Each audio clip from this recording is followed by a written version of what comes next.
Saludos estimados estudiantes, hoy vamos a aprender un poco acerca de cómo se estructura el modelo relacional de una base de datos. Supongamos esta pequeña tabla en donde hay información de cliente, nombre, vendedor y DUI. El nombre de Ana, el nombre del vendedor, en este caso Gustavo, y el DUI. Esto es una cuestión meramente ficticia, los nombres son random totalmente. Muy bien, imagínense de que tal como una empresa donde yo trabajé alguna vez, habían como 100.000 clientes registrados. O imagínense la base de datos del DUI Centro, ¿cuántos registros tiene eso? Entonces, en la medida en que los registros de los clientes van creciendo, también va creciendo el registro de los vendedores. Pero ¿qué tal si es una empresa muy grande, pero solamente hay 20 vendedores? Y estos se empiezan a repetir, digamos de que Gustavo atiende a 2 personas y luego Andrés también atiende a 2 personas y solo hay 2 vendedores. Entonces, conforme se vayan integrando más y más registros, se va a ir repitiendo la información de Gustavo, Andrés, Gustavo, Andrés, Gustavo, Andrés. ¿Qué pasa si yo necesito conocer más información sobre Gustavo, su número de teléfono, el DUI también de Gustavo? Entonces tendría que ir poniendo sería DUI de cliente, DUI de vendedor, dirección de vendedor. O sea, ¿cuántas veces se va a repetir la misma información acá? Sería demasiado. Entonces el modelo relacional lo que dice es de que todo basta en que en lugar de tener un vendedor, yo ponga ID-vendedor y haga lo siguiente. En lugar de ocupar char, yo puedo ocupar int y hacer uso de un índice. Digo el vendedor 1, el vendedor 1, el vendedor 2, el vendedor 2. Y en otra tabla aparte que yo vaya a crear, voy a hacer una estructura de este tipo. Voy a crear una que se llame vendedor y voy a listar los campos acá. Tendría que hacer uso de ID vendedor. Bien, cosa muy importante en el modelo relacional de la base de datos. Incluso aquí hace falta y lo he dejado sin poner a propósito.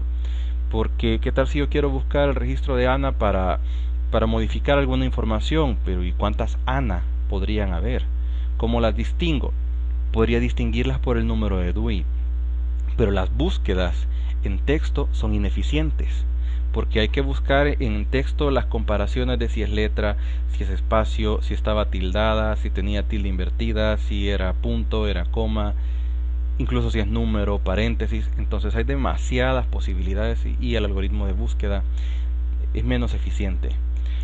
En el caso de los números, eso es sumamente rápido. Entonces lo mejor es ocupar los IDs. Entonces el objetivo es tener ID vendedor, nombre, apellido, dirección, móvil 1, móvil 2, por si tiene 2 chips, los números de teléfono, el correo electrónico, email y cantidad de cosas más. Es común ver tablas que tengan 40 campos, 50 campos, etcétera. Muy bien, transponiendo solamente algunos de estos. Ya en el formato de tabla voy a transponer solo algunos, 2, para no hacerlo muy largo. Diríamos de que están los siguientes vendedores. El vendedor 1 era Gustavo y el vendedor 2 era no recuerdo, Zulma, digamos, no recuerdo cuál era. Muy bien, entonces el modelo relacional tiene como objetivo hacer esto, abreviar. Ya no tengo que repetir todo aquel montón de información relativo a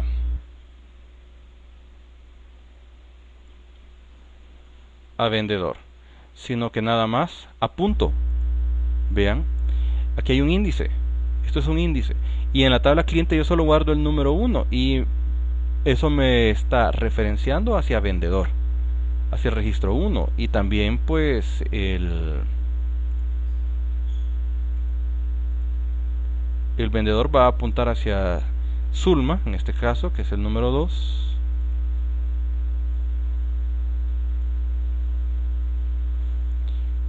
Ok. y así sucesivamente. Pero esto es a nivel lógico, no es a nivel físico. Entonces yo puedo crear estas tablas. Vamos a crearlas. Voy a apartar esto un poquito.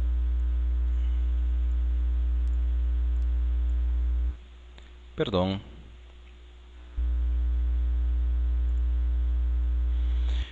Create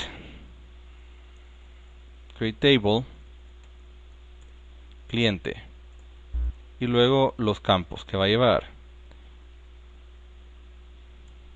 Tiene que llevar el ID cliente, que es lo que no está en el modelo este que tengo en la hoja de cálculo, pero es de rigor que haya una llave primaria, o sea, un identificador único. Así como usted tiene un número de DUI único y usted se molestaría que hayan 40 personas con su mismo número de DUI, porque cuando va al banco no puede pagar, no puede retirar, porque no tiene un número único, y cuántos problemas serían eso. Y usted tiene derecho a un número único de DUI, un número único de pasaporte, un número único de carnet, etcétera.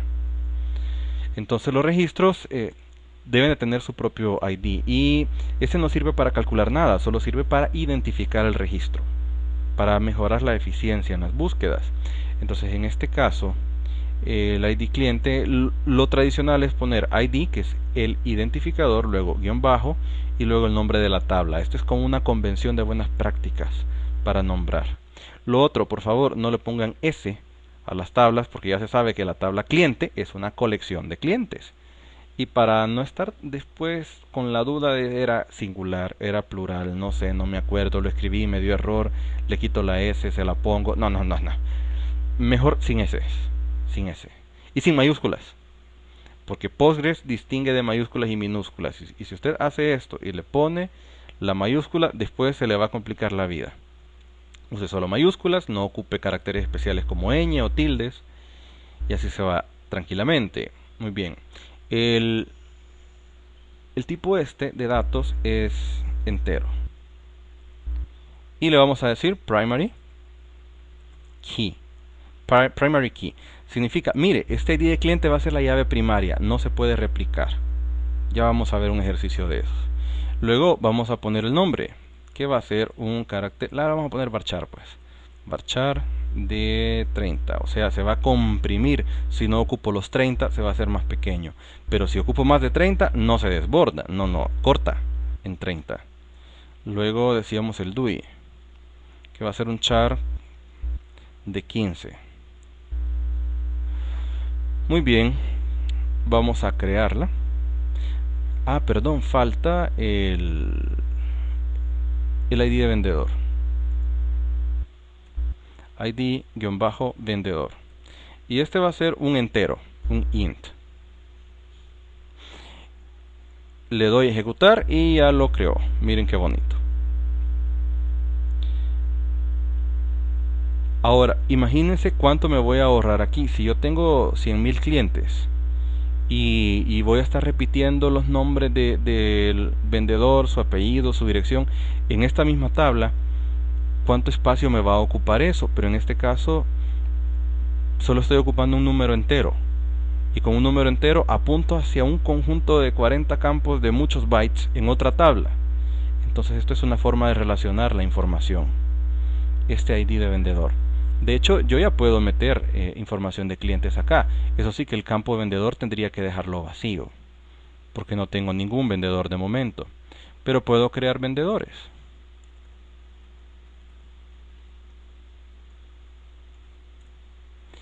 Solo le voy a cambiar la convención esta, vendedor. Y ahí tengo ya la creación de mi tabla, que tiene su ID vendedor, que es llave primaria, con su nombre y su DUI de vendedor. Le voy a dar a esto a ejecutar y aquí hay un error de dedo. ¿Cuál será el error? ¿En qué me equivoqué? Es bonito ver estos errores porque uno aprende mucho. Dice, mire, hay un error cerca del paréntesis de cierre. El error está acá. Como yo puse una coma, está esperando otro campo. Magnífico, quitamos la coma y corremos y ya funcionó. Muy bien, ahora insertemos algunos vendedores. Un par. Voy a ocupar esto de acá. Solo voy a poner el ID de vendedor y nombre para mostrarles la ventaja de poner los nombres específicos de los campos que voy a agregar. Si yo no pongo los nombres de los campos, la base de datos asume que tengo que meter todos los valores de todos los campos y en el orden en el que fueron creados. Pero si después hubo alguna modificación de algún campo, se borró, se le cambió el nombre y el orden se altera, todos los insert que no lleven el listado de campos aquí no funcionan. Entonces tiene que llevar el nombre de los campos que vamos a insertar. Entonces ahora voy a poner los valores y vamos a insertar vendedores. El vendedor 1, no necesariamente voy a empezar con 1, puedo empezar con 4, con 5. Podría ocupar autoincrementables, que aquí no se llaman así, aquí se ocupan secuencias. Esos son otros objetos los que hay que ocupar y en otra demostración los voy a tomar en cuenta. Si es posible, y lo vamos a ver, le voy a mostrar a usted cómo hacerlos, pero no hoy.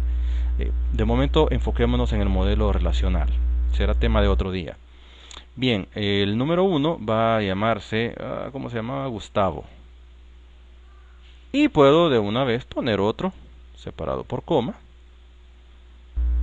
Puedo poner otro, se llamaba Zulma, la otra vendedora, porque el nombre inicial se me olvidó. Entonces, 2, Zulma. Y a continuación voy a poner un select asterisco from vendedor para ver cómo queda. Ejecuto todo de una vez y en un solo paquete me inserta dos registros, Gustavo y Zulma, dos vendedores, y aquí está. Ahora puedo agregar más. ¿Qué tal si agrego uno que se llame Elena y le doy a ejecutar al select, a todo? Hay un error. ¿Y cuál será ese error? Dice duplicate key value violates unique constraint.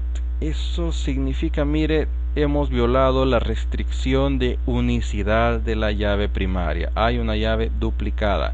¿Cómo que hay llave duplicada? Mire, es que la llave 1 already exists. O sea, mire, ya existía. Bueno, entonces la llave primaria es un identificador único, era lo que yo les decía. Usted tiene derecho a su propio número de DUI y su propio número de pasaporte. Entonces los registros deben tener su propia llave. Vamos a poner el 3, que ese no está asignado, está libre. Y ahora sí.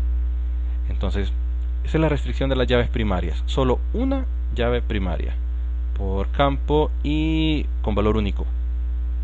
Bueno, son dos cosas. Muy bien. Aquí tengo ya mis vendedores. Ahora puedo poner clientes. Voy a poner cliente y voy a meter la información de los clientes, el ID cliente. Luego se va el nombre del cliente y el ID del vendedor. Entonces,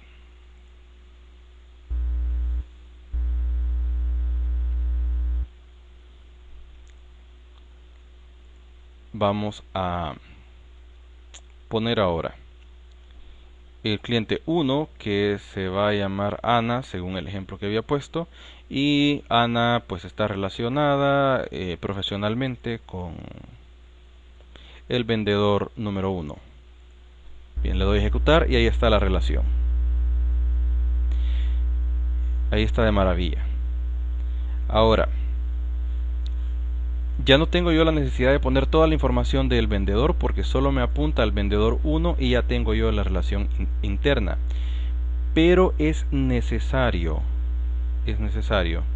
dotar al motor de la base de datos de la capacidad de saber de que ahí existe una relación. Esta relación que está acá. Hay necesidad de demostrarlo. ¿Y cómo se demuestra? Con alter table. Solo que yo quiero invitarlos a que revisemos siempre la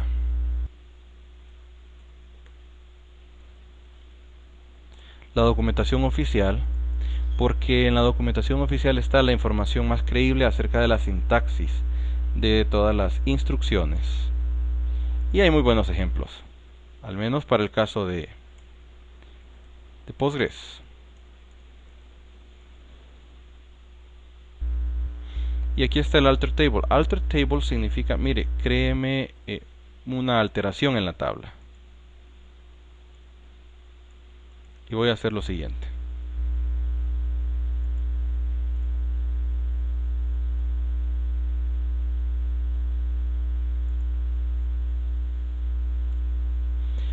Dice alter table, modifíqueme la tabla. ¿Cuál tabla? La tabla cliente. Porque yo lo que quiero es que el motor de base de datos sepa de que hay un campo en la tabla de cliente que está vinculado con otro campo en la tabla de vendedor. Ahí existe una relación y yo quiero que el motor de base de datos lo sepa y la registre, porque eso me permite dos cosas. Primero, mejorar el rendimiento de las búsquedas, porque ya el motor de base de datos está enterado de esa relación y construye archivos internos para procesar esa relación. Y número dos, son las reglas de unicidad de códigos y las reglas de integridad referencial las que entran en juego. Ya las vamos a ver en la práctica cómo funcionan. Muy bien, voy a crear entonces ese índice. ¿Pude haber creado el índice al momento de crear la tabla cliente? Sí pude, pero cuando uno crea una tabla tal vez no tiene creadas todas las demás tablas a las cuales se va a relacionar. Entonces lo mejor es crear todos los campos de todas las tablas y luego pasar a hacer todas las relaciones cuando ya las tablas están creadas, modificadas y arregladas. Entonces en la tabla cliente yo voy a agregar una restricción que se va a llamar por convención FK, porque es una llave foránea, una llave que apunta hacia el extranjero, una tabla extranjera. Entonces FK, foreign key, y esa es una llave que apunta desde cliente hasta vendedor.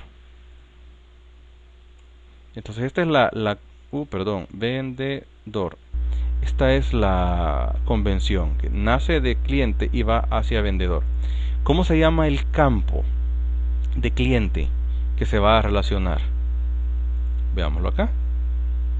Refresquemos esta vista y aquí está cliente. Vean, se llama ID vendedor ese campo de la tabla cliente. Entonces ese campo de la tabla cliente se llama ID vendedor y se va a relacionar con otra tabla que se llama vendedor. Y dentro de vendedor, ¿cómo se llama el campo? De preferencia que se llamen igual, para evitar confusiones. Si usted maneja el estándar de que se llame igual la llave primaria de la tabla con la llave foránea de la otra tabla, pues se va a ahorrar un montón de confusiones. Y luego match full, que haya correspondencia de datos. Ejecutemos esto y ya nos dio la alerta de que todo está bien. Ya existe una relación. Entonces, ahora que existe esa relación, la podemos chequear acá. Le voy a dar refresh a esto y luego en cliente vemos de que ya existe la restricción o constraint que se llama FK cliente vendedor. Bien, ahora continuemos metiendo información. Podemos decir, mire, vamos a poner otro cliente que es el cliente 2, que se va a llamar Francisco.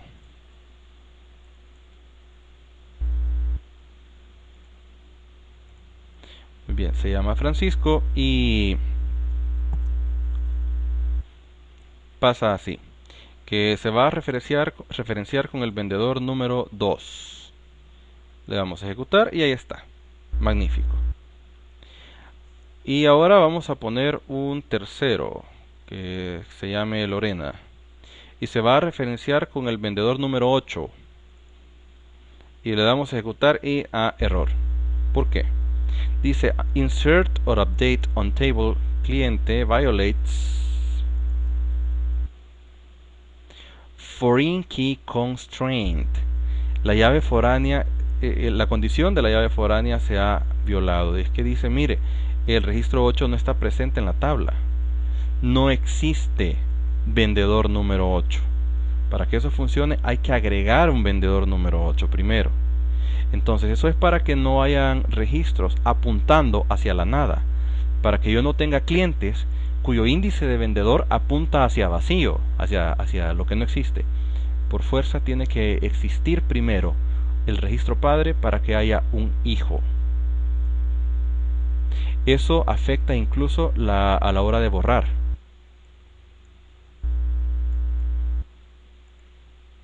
Vean, aquí tengo a Ana y tengo a Francisco. Yo puedo borrar a Francisco. Delete.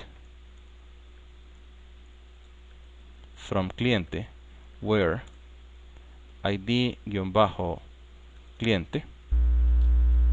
sea igual al número 2 y ejecuto esto y ahí está. Ana es la única, pero ¿qué tal si en vendedor yo quiero borrar el vendedor número 1? Yo le digo borre desde vendedor cuando el ID de vendedor sea el número 1. Me tiene que dar error. Y ahí está. Es que se viola la integridad referencial. Dice violates foreign key, la restricción de la llave foránea. ¿Por qué? No puedo borrar el vendedor porque en la tabla cliente hay un registro hijo que está usando a ese padre. El registro padre es el vendedor. Este es un registro hijo. Entonces, por esa razón, no se puede borrar. Tendría que borrar primero a Ana para después poder borrar el vendedor. Lo vamos a hacer. Está Ana, ID cliente. Perdón, se llama cliente la tabla. Y lo borro y ahora ya no existe el registro Ana y ahora puedo borrar el vendedor 1. Y ahora sí. Entonces ahí hay una regla de correspondencia que yo debo respetar, que debe existir la llave foránea, incluso a la hora de guardarlo. Si yo quiero crear un nuevo cliente y quiero insertar un nuevo cliente y quiero apuntar con ID, quiero poner el ID de vendedor 5, pero ese vendedor 5 no existe, de igual manera no puede ser creado el registro. Debe haber correspondencia. En este caso primero agrego todos los vendedores y después empiezo a agregar a los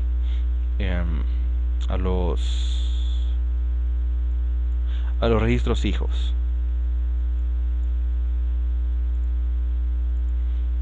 Veamos si me permite esto poder adicionar desde la interfaz gráfica. Voy a refrescar acá. Ok, tengo aquí a Zulma y a Elena. Tengo 2 vendedores. Magnífico. Entonces ahora pongamos clientes. Veamos si me deja crear nuevos. Un cliente 1 que se llame Jazmín y que apunte hacia el vendedor 2. Excelente. Refrescamos si me dejó guardar. Luego, esto es para acelerar un poco el flujo de la clase. Luego una persona que se llame Hugo y que apunte hacia el vendedor 3. Muy bien, ya tengo estos 2. Y cuando hago una consulta y yo le doy select ID cliente nombre y ID-vendedor desde cliente, la consulta me funciona muy bien. Lo único que para el usuario está un poco triste saberse de memoria quiénes son los vendedores. Entonces yo quiero ir a traer el nombre del vendedor, pero ese nombre no está en la tabla cliente, no lo puedo traer a menos que haga una unión de tablas, que la tabla vendedor yo la una con cliente y ahí hago la unión from cliente join vendedor, que haya esa unión de datos. Cuando hago la unión, pues entonces incorporo en la consulta los campos de las 2 tablas, por lo cual me veo obligado a ponerle un alias a cada tabla y determinar, mire, ya no me interesa el ID de cliente, quiero solo el nombre y lo voy a poner as cliente, pero este nombre, hay nombre en la tabla cliente y nombre en la tabla de vendedor, tengo que decir de cuál de los 2 es. Entonces aquí quiero el nombre de la tabla cliente, que es el alias CC como cliente, y quiero el vendedor que está atendiendo esta persona. Entonces tendría que poner nombre, pero traído de la tabla VV. Y ahí le estoy explicando quién es quién. Y a este le voy a poner un as vendedor. Ok. Ahora hace falta indicarle a la base de datos cuál es el criterio de la relación entre cliente y vendedor. Si bien ya existe un índice y yo podría forzar al motor de la base de datos que entienda cuál es la relación entre las 2 tablas a través de ese índice, puedo hacerlo. pero no es recomendable porque la voy a poner a buscar. Mejor le pongo la instrucción exacta y soy claro en lo que quiero para mejorar la eficiencia de la consulta. Entonces mi condición de unión es que tanto en la tabla cliente el ID vendedor como en la tabla vendedor los ID sean iguales. ¿Cómo que sean iguales? Me refiero a esto.